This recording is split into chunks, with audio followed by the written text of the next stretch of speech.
बोलिए श्री प्राणनाथ प्यारे की जय। आप सबको मेरा सादर प्रणाम।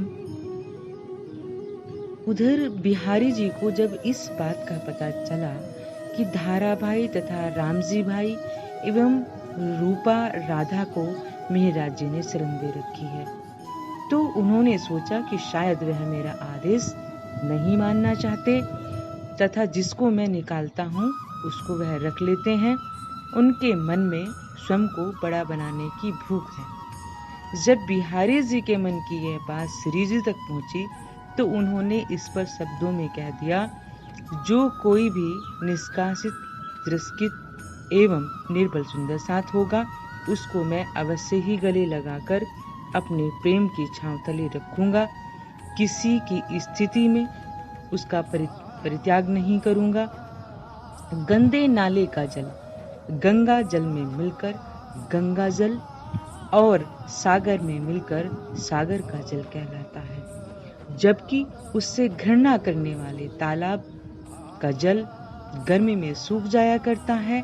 हमारा हृदय उस सागर की तरह होना चाहिए जो सबको अपने में समा ले। इसी समय अब्बासी बंदर से गोवर्धन भाई आए और उन्होंने सभी सुंदर साथ के खर्च की सेवा अपने सर पर ले ली। इसी सेवा में ही तो जीवन की सार्थकता छिपी है। श्री प्राणनाथ जी के मुखारबिंद से होने वाली चर्चा का शोर सारे सूरत में फैल गया। लोगों की भीड़ लगी। चर्चा का रस लेने के लिए बड़े बड़े विद्वान लोग वहां आने लगे, जिसमें वेदांत के विद्वान भीम भाई और श्याम भाई प्रमुख थे।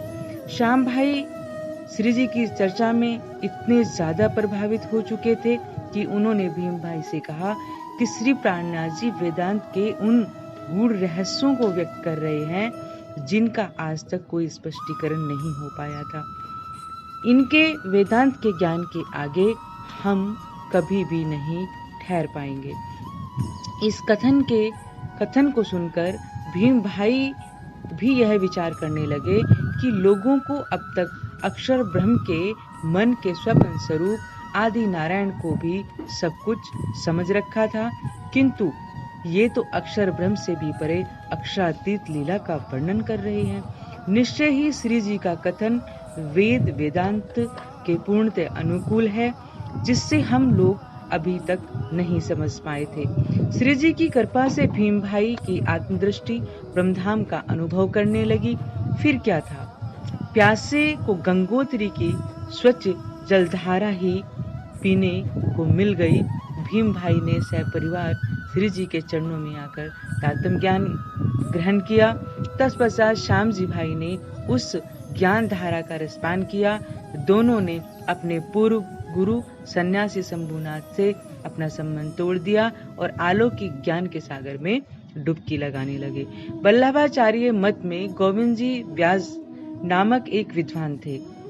उन्होंने श्रीमद् भागवत में वर्णित 40 प्रश्नों का उत्तर नहीं आता था। वल्लभ भाई दलाल ने उन 40 प्रश्नों को उतार कर श्री जी के सामने रख दिया। श्री जी प्राणनाथ जी ने उन 40 प्रश्नों को गोविंद जी व्यास के हाथों में पकड़ा दिया और एक एक प्रश्न को करने को कहा। व्यास जी ने कर्म से प्रश्न पढ़ते हुए और श्री जी उसका उत्तर देते गए। थोड़ी ही देर में सभी प्रश्नों का समाधान हो गया। गोविंद जी व्यास अवाक रह गए। उनकी अंतरात्मा पुकार उठी, व्यास, इन प्रश्नों का उत्तर देने वाला कोई मानव नहीं है, अपितु स्वयं पार ब्रह्म ही इस तन में लीला कर रहे हैं। तुम इनके चरणों में स्वयं को समर्पित कर दो। फिर क्या था, प्रसन्नता के आवेग में गोविंद जी व्यास जी प्राणनाथ जी के चरणों में नतमस्तक हो गई। भीम भाई, श्याम भाई, गोविंद जी व्यास जैसी विभूतियों ने तारतम्य ग्रहण किया और चारों ओर धूम मच गई। झुंड के लोग श्री जी के दर्शन करने के लिए वहां आने लगे। कोई निंदा करता, कोई उनके दर्शन मात्र से ही अपने को धन्य धन्य समझने लगता। सूरत की जागनी की गूंज बिहारी जी के कानों तक जा पहुंची। उन्होंने यह जान लिया कि यदि इसी मिहिर के अनुयायियों की संख्या बढ़ती रही तो मेरी गादी का अस्तित्व खतरे में पड़ जाएगा। इसलिए उन्होंने समझाने की नीति अपनाते हुए श्री जी को पत्र लिखा। प्रिय मिहिरराज, निजानंद स्वामी के चलाए हुए पंथ को उज्जवल रखने में 3 नियम बना रहा हूँ। मैं आशा करता हूँ कि आप इनका पालन जरूर करेंगे। नीची जाति के लोगों को तारतम्य ज्ञान नहीं देना। विधवा स्त्री भी इस अलौकिक ज्ञान के अधिकारी नहीं हो सकती।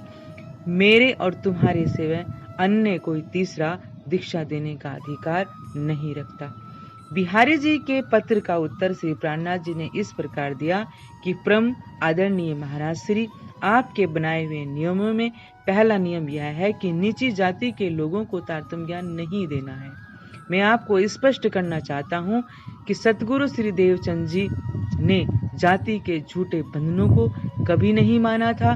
परमधाम की आत्माएं चारों वर्णों में उतरी हैं, इसलिए सभी वर्णों में तारतम्य ज्ञान पाने का अधिकार है। बैकुंठ की राह अपनाने वाले यही मानते हैं कि जिस घर में भक्त प्रकट होता है उसकी कोई जाति नहीं देखनी चाहिए।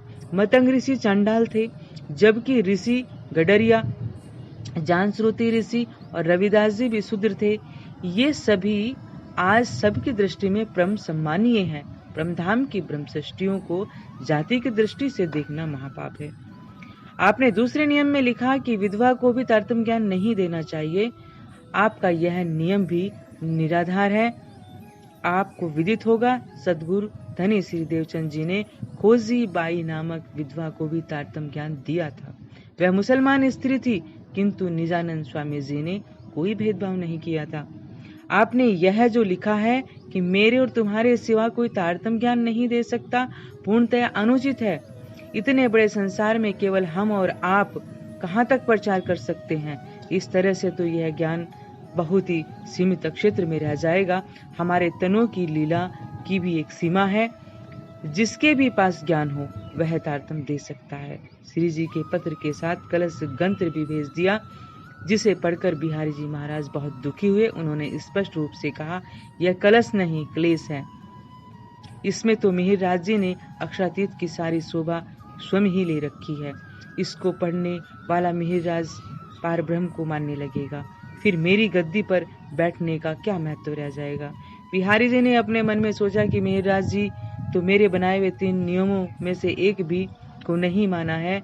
यह तो मेरी महत्ता को सीधी चुनौती देने वाली बात है।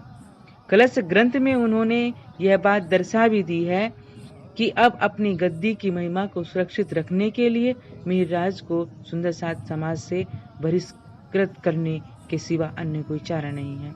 निदान बिहारी जी ने श्री जी के पास वापस फिर एक पत्र लिखा, मिहिरराज तुम्हारे पास कविताएं बनाने की कला आ गई है, जिसके द्वारा तुम स्वयं को अक्षरातीत मानने लगे हो। मैं जिसको भी निकालता हूँ उसे तुम अपने में मिला लेते हो। अब मुझसे तुम्हारा कोई भी संबंध नहीं है। तुम्हारी सतगुरु महाराज की गादी पर कोई आस्था नहीं है। इन कारणों से मैं तुम्हें परमधाम से तथा सुंदर साथ से भी बहिष्कृत करता हूँ। जब श्री जी ने यह पत्र पढ़ा तो वह बहुत खिन्न हुए। उन्होंने मन में सोचा कि परमधाम की ब्रह्म सृष्टि के लिए इस तरह का पत्र लिखना कदापि शोभनीय नहीं है। सुंदर साथ को जब वास्तविकता मालूम हुई तो उन्होंने बिहारी जी के अत्याचार पर रोष तो आया ही, हंसी भी आई कि यदि बिहारी जी को थोड़ा भी आध्यात्मिक ज्ञान होता तो वह इस तरह की बात कभी नहीं लिखते। मैंने तुम्हें परमधाम से ही निकाल दिया है। परमधाम तो पूर्ण और अनंत है। उसमें किसी भी वस्तु को जोड़ना या घटाना संभव नहीं है। सब सुंदर साथ ने एकांत में आपस में विचार किया। हमें न तो मिहिरराज जी के तन से मतलब है और न बिहारी जी की गादी से। हमें तो यह देखना है कि अक्षरातीत पारब्रह्म की शक्ति कहाँ लीला कर रही है। बिहारी जी ने आज तक एक को भी जागृत नहीं किया और न ही उनके पास कोई आध्यात्मिक ज्ञान है। उन्होंने सबको निकालने और अत्याचार करने की ही शोभा ले रखी है। इसके विपरीत मिहिरराज जी में अक्षरातीत की लीला हो रही है। उनके तन से ब्रह्मवाणी प्रकट हो रही है और जब वह चर्चा करते हैं तो स्पष्ट प्रतीत होता है कि साक्षात सतगुरु धनी श्री देवचंद जी ही बोल रहे हैं। सभी सुंदर साथ ने एक स्वर में भीम भाई के नेतृत्व में श्री जी से कहा कि हम बिहारी जी और उनकी गादी से कुछ भी लेना देना नहीं है। आप भी हमारे प्राण वल्लभ प्राण प्रियतम अक्षरातीत हैं। अब हम अपना तन मन धन आपके चरणों में समर्पित करते हैं। सभी आत्माओं को जागृत करने के लिए आप अपने कदम बढ़ाइए, हमारा सर्वस्व आपके चरणों में है। यह कहते हुए सब सुंदर सास श्री तेज कुंवरी सहित श्री जी को सिंहासन बिठाकर आरती उतारी और अपनी आत्मा के प्राणनाथ मानकर, अक्षातीत पार ब्रह्म मानकर खुशी से जयकारे लगाए। अब श्री प्राणनाथ जी ने बिहारी जी को पत्र लिखा। आदरणीय महाराज जी से प्रेम प्रणाम। आपने मुझे ब्रह्मधाम और सुंदर साथ से बाहर निकाला, इसके लिए आपका धन्यवाद। सतगुरु महाराज ने मुझे जागने का आदेश दिया था, अब मैं उसका उत्तरदायित्व संभालने जा रहा हूँ। यदि मैं निस्वार्थ भाव से यह कार्य करता हूँ तो अवश्य ही मुझे सफलता मिलेगी। जागने कार्य में लक्ष्मण दास जी की बहुत सख्त आवश्यकता थी, किंतु अभी सब लोग माया में फंसे पड़े थे। धामधनी की प्रेरणा से ऐसी घटना घटी कि उन्हें सब कुछ छोड़कर श्री जी के चरणों में आना पड़ा। एक दिन सेठ लक्ष्मण दास जी सभी जहाज समुद्र में डूब गए। अभी इस परेशानी से मुक्त ही नहीं हो पाए थे कि गोदाम में आग भी लग गई, जिससे सारा माल जलकर राख हो गया। ऐसी स्थिति में पैसा लेने वालों की भीड़ लग गई। घर के संपूर्ण जेवरात बेचने पर भी लेनदारों को संतुष्ट नहीं किया जा सका।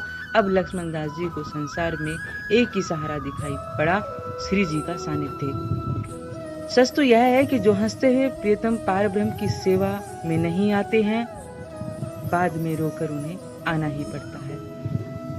लक्ष्मण दास जी ने प्रण किया कि जब तक वे नौतनपुरी जाकर बिहारी जी महाराज का दर्शन नहीं कर लेंगे, तब तक वे अन्न ग्रहण नहीं करेंगे। लक्ष्मण दास जी जब जामनगर नौतनपुरी के लिए चले तो मगरोल पाटान में लेनदारों के प्रतिनिधि ने उन्हें रोक लिया। उसने सोचा कि यदि ये नौतनपुरी चले जाएंगे तो विरक्त बन जाएंगे, फिर हमारा धन वापस नहीं कर पाएंगे। वहां से दीप मंदिर होते हुए सूरत आए। सूरत में श्री जी के चरणों में उन्होंने प्रणाम किया। श्री जी ने कहा कि आज तक तुम सेठ लक्ष्मण दास नहीं बल्कि लालदास कहलाओगे। तुम्हारी बहुत आवश्यकता थी, इसलिए तुम्हें माया के बंधनों से मुक्त कर दिया गया।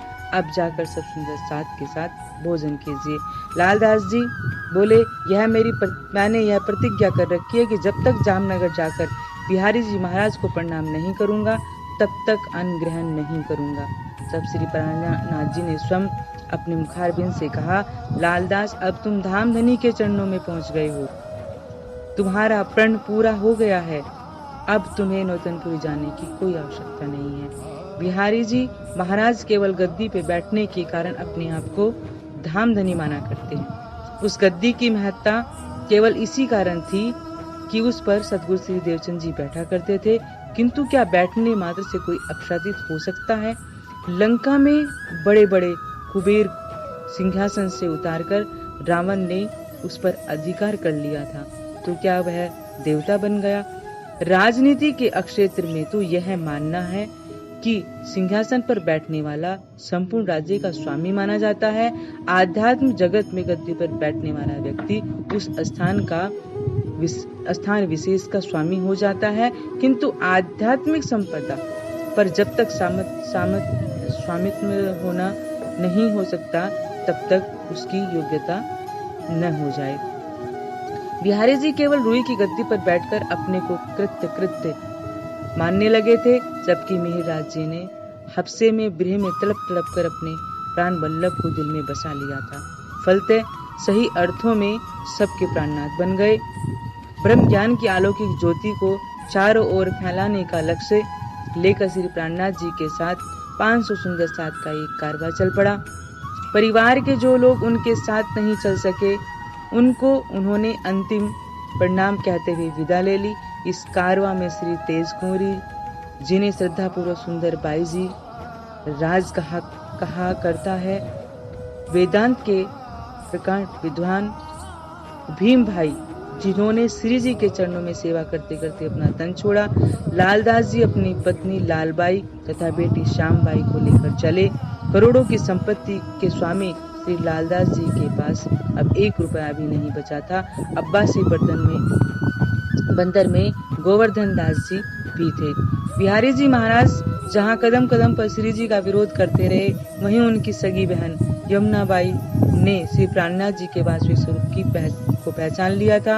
अपने परिवार को छोड़कर एकमात्र पुत्र छबील दास को साथ लेकर वह श्री जी के साथ चल पड़ी।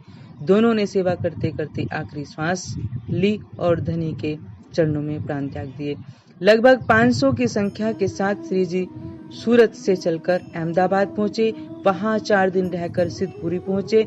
सिद्धपुर में रेवादास भगवान दास नामक पंडे ने उनकी देखभाल की। श्री जी वहां 22 दिन रहकर जब चलने लगे तो भेंट स्वरूप रेवादास को एक मोहर दी।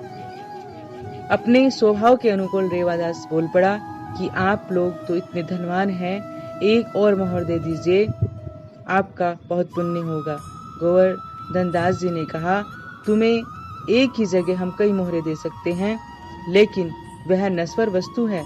श्री जी के स्वरूप का साक्षात पारब्रह्म पधारे हैं, तुम इनसे कुछ अखंड का धन मांगो। यह कहते रेवादास श्री प्राणनाथ जी के चरणों में गिर पड़े और प्रार्थना करने लगे, आप मेरी आत्मा जागृत कीजिए। श्री जी ने कहा, मैं 22 दिन तक तुम्हारे पास रहा, किंतु तुमने ब्रह्म ज्ञान की कोई भी बात नहीं की। अब चलने के समय तुम्हें कितना बताऊं। मैं संक्षेप में तुमसे कुछ कहना चाहता हूं, उसे हमेशा अपने दिल में बसाए रखना। अष्टा आवरण युक्त 14 लोग, 7 शून्य, आदि नारायण निराकार और बेहद के परे स्वलीला अद्वैत अनंत ब्रह्मधाम है, जिसमें अक्षर ब्रह्म अक्षरातीत का निवास है। ब्रह्मधाम में प्रेम और आनंद की रसधारा। श्री यमुना जी के ऊपर 7 घाट हैं, जिसमें पाट घाट के आगे जाने पर चांदनी चौक में रंगमहल है, जिसके प्रथम भूमिका में मूल मिलावे के पारब्रह्म का अति सुंदर युगल किशोर स्वरूप विराजमान है। हमारे मूल तन वहीं पर हैं। वहां से बैठे बैठे हमने सुरता द्वारा आज ब्रज रास और जागनी का खेल देखा है। हम तारतम ज्ञान जागृत करके निजधाम जाएंगे। यह कहकर श्री जी तो सब सुंदर साय समीरता की ओर प्रस्थान कर दिए और इधर रेवदास 6 माह तक इस कथन का मौन पाठ करते रहे। उन्होंने इस ज्ञान के बारे में किसी को कुछ भी नहीं बताया। एक दिन अचानक केशव भट्ट से बातचीत करते समय उनके मुख से निकल पड़ा, हद बेहद से परे ब्रह्मधाम है, जहाँ हम माया का खेल देखने आए हैं। यह सुनते ही केशव भट्ट चौंक पड़े और बोले, तुमने यह ज्ञान कहाँ से सुना भाई? तुम तो सारा जीवन देवी देवताओं की पूजा करते और कराते हो। इधर से 6 माह पहले एक अक्षत्रिय निकला था, उसके साथ बहुत से लोग थे जिन्होंने मुझे यह ज्ञान दिया था। तुमने जो कुछ सुना है उसे स्पष्ट से सुनाओ।